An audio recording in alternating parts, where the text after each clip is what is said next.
अस्सलामुअलैकुम नाजरीन, मालूमा टीवी में खुश आमदीद। हाल ही में इसराइल फ़लस्तीन की जंग में एक बड़ी चीज सामने आई है और वो है आज से 1400 साल पहले की जाने वाली करबे क़यामत और ज़ुहूर इमाम महदी की पेशन गोई। ये दरअसल हदीस रसूल अकरम सल्लल्लाहु अलैहि वसल्लम है जो कि पूरी हो गई है और ये इमाम महदी की आमद की एक बड़ी निशानी भी है। अल्लाह के नबी हजरत मोहम्मद मुस्तफ़ा सल्लल्लाहु अलैहि वसल्लम ने फरमाया कि जब दज्जाल और मुसलमानों के दरमियान आखिरी जंग लड़ी जाएगी तो जो यहूदी किसी दरख्त या पत्थर के पीछे छुपेगा तो वो दरख्त और पत्थर करीब मौजूद मुसलमान को पुकार कर कहेगा कि अल्लाह के बंदे, मेरे पीछे अल्लाह का दुश्मन छुपा है, इसे कत्ल कर दो। हदीस में है कि हर दरख्त और हर पत्थर पुकारेगा सिवाय गरकत के दरख्त के। गरकत का दरख्त दरअसल कीकर और बबूल का दरख्त है जिसका अरबी नाम गरकत है। 1948 में क़याम इसराइल से पहले फलस्तीन में हर जगह जैतून के बाग थे, लेकिन क़याम इसराइल के बाद यहूदियों ने जैतून के दरख्तों को उखाड़ कर गरकत के दरख्त लगाने शुरू कर दिए।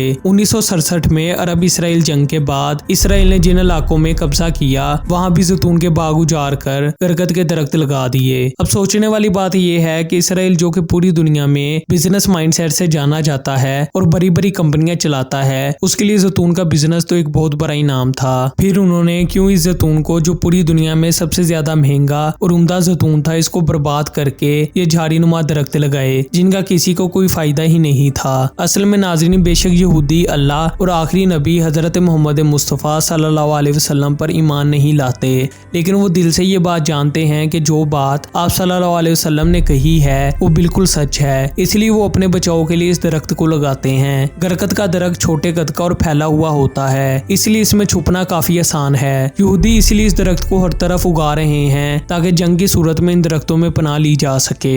हाल ही में कुछ तस्वीरें सामने आई हैं जिनमें यहूदी फौजी गरकत के दरख्तों में छुप रहे हैं, जिनसे साबित हुआ कि ये हदीस वाज़ेह तौर पर बताती है कि ये इमाम महदी की आमद की बड़ी निशानियों में से एक है और ये वाहिद निशानी नहीं है जो सच साबित हुई है। इससे पहले भी कई निशानियां साबित हो चुकी हैं, जैसे मस्जिद कूफा की दीवार में शगाब पड़ना, ये भी बड़ी निशानियों में से एक है। एक हदीस में निशानी बताई गई है कि अरब बड़ी बड़ी इमारतें तैयार करने में एक दूसरे पर सबकत लेंगे। अगर आज देखा जाए तो जिस भी अरब मुल्क का रुख करो वहीं आपको एक से बड़ी एक इमारत नजर आएगी। यहाँ तक कि दुनिया की सबसे बड़ी इमारत बुर्ज खलीफा भी मुसलमान अरब मुल्क यूएई में मौजूद है। और यही नहीं, सऊदी अरब के वजीर आजम और क्राउन प्रिंस मोहम्मद बिन सलमान बुर्ज खलीफा से भी बड़ी इमारत जद्दा टावर बनाने का इरादा रखते हैं। कई जगह लिखा है कि फुरात में से सोना निकलेगा। पिछले साल जब दरिया फुरात का पानी काफी नीचे गया तो कई जगह से सोना बरामद हुआ, जिससे ये बड़ी निशानी भी पूरी हो गई। एक जगह इरशाद हुआ है कि क़यामत तब आएगी जब अरब की सरजमीन खेतों से शादाब हो जाएगी। कुछ अर्सा पहले इससे मुतल्लिक एक वीडियो वायरल हुई थी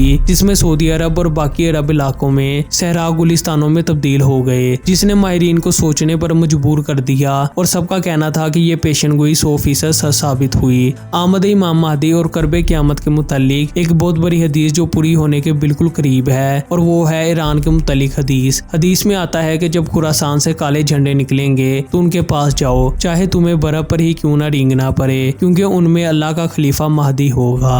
इस हदीस से बात वाज़िया हो गई है कि खुरासान से काले झंडों वाला गिरोह इमाम महदी का लश्कर बनकर निकलेगा। जब ईरान ने रोज़े इमाम रजा पर काला परचम सर बुलंद किया और अहदे जंग किया तो तमाम आलमी इस्लाम की नजरें ईरान की तरफ चली गईं और ईरान कई जगह पर फलस्तीन की मदद करता भी नजर आ रहा है। इन पेशन गोइयों के अलावा कई ऐसी पेशन गोइयां हैं जो कब की जाहिर हो गई हैं और हमारे मामूल का हिस्सा बन चुकी हैं, जैसे म्यूजिक का आम हो जाना, मस्जिदों का खाली होना, इस्लामी तालीमात पर अमल ना करना, अमीर और गरीब में फर्क रखना और मुसलमानों का आपस में झगड़ा करना। एक हदीस में निशानी बताई गई है कि एक ऐसा महीना आएगा जब महीने के दरमियान में सूरज ग्रहण और महीने के आखिर में चांद ग्रहण होगा। अब अगर देखा जाए तो ये अक्टूबर 2023 में पूरा होता नजर आ रहा है। बताया गया है कि बड़ी जंगें होंगी और बड़ी तादाद में लोग मारे जाएंगे। अगर देखा जाए तो ये निशानी भी पूरी हो रही है। तमाम निशानियां वाज़ेह हैं और दुश्मन तैयारी में है। दूसरी तरफ मुसलमान अब भी गफलत की नींद सो रहे हैं और उन्हें बेदार करने की जरूरत है। अल्लाह ताला का इरशाद है कि ऐ मुसलमान बातिल के खिलाफ तैयार रहो, अपना जंग का सामान तैयार रखो, तलवारों को चमकाए रखो और नई चीजें भी सीखते रहो ताकि दुश्मन के खिलाफ तैयार रह सको और अल्लाह के दुश्मनों से मुकाबला कर सको। आज हम तमाम मुसलमान दुनिया की लज्जतों में डूबे हुए हैं, जबकि हमारा दीन हमें बताता है कि ये तमाम लज्जतें आर्जी हैं, तमाम लज्जतें फानी हैं और जल्द खत्म हो जाएंगी। लेकिन अगर हमारे अमाल नेक हुए तो जो लज्जतें हमें जन्नत में अता की की जाएंगी वो हमेशा रहने वाली हैं। प्यारे नाजरीन, सिर्फ दुआ करने से कुछ नहीं होता जबकि अमल बिल्कुल ना किया जाए। खुद अल्लाह ताला का इरशाद है कि जब कोई शख्स किसी चीज के लिए कोशिश करता है तो उसे वो चीज अता कर दी जाती है। हमारे नबी सल्लल्लाहु अलैहि वसल्लम ने तमाम जंगों में पहले जंगी हिकमत अमली तैयार की और लश्कर लेकर गए, फिर अल्लाह ताला से दुआ मांगी और मदद हासिल की। दुआ मोमिन का हथियार है, लेकिन कोशिश के बगैर कुछ भी हासिल नहीं किया जा सकता। ये ऐसे ही है जैसे कोई शख्स बिस्तर पर लेटकर दौलत की दुआ मांगता रहे और मेहनत करने के लिए बाहर ना निकले तो उसे क्या हासिल होगा। हम भी सिर्फ इसीलिए पस्ती और जुआल का शिकार हैं कि हमने कोशिश छोड़कर खाली दुआ का सहारा लिया हुआ है, जबकि मुसलमानों के मुखालिफ हर मैदान में कोशिश कर रहे हैं। यही वजह है कि आज गैर मुस्लिम दुनिया में इस कदर तरक्की कर रहे हैं। अल्लाह हम सबको नेक अमल करने की और कोशिश जारी रखने की तौफीक अता फरमाए, आमीन। हमारी आज की वीडियो आपको कैसी लगी कमेंट सेक्शन में जरूर बताएं और चैनल को सब्सक्राइब कर दें और बेल आइकन पर क्लिक कर दें ताकि आपको मजीद ऐसी इन्फॉर्मेटिव वीडियोस मिलती रहें। मुलाकात होगी अगली वीडियो के साथ, तब तक के लिए अल्लाह हाफिज।